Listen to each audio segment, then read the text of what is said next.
Bron oziroma bronasta površina skoraj nikoli ni izpostavljena okolju, ne da bi bila zaščitena.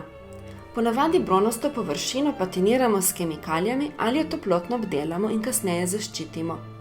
Običajno umetniki in restavratorji uporabljajo različne voske in lake. Nekateri laki vsebujejo snovi, inhibitorje, ki upočasnijo staranje premaza oziroma poskrbijo za dodatno zaščito kovinskih površin.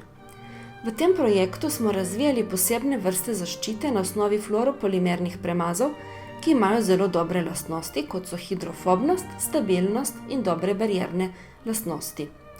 Ker pa imajo slabo oprijemljivost, smo hkrati razvijali tudi adhezijski promotor, to je premaz, ki omogoča oprijemljivost v različnih kombinacijah.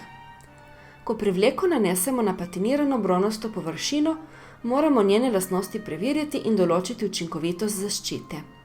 Preverjamo tako barvne vrednosti ter umočljivost, kot tudi elektrokemijske korozijske lastnosti v simulirani raztopini dežja za oceno učinkovitosti zaščite na različnih tvorjenih patinah na bronih.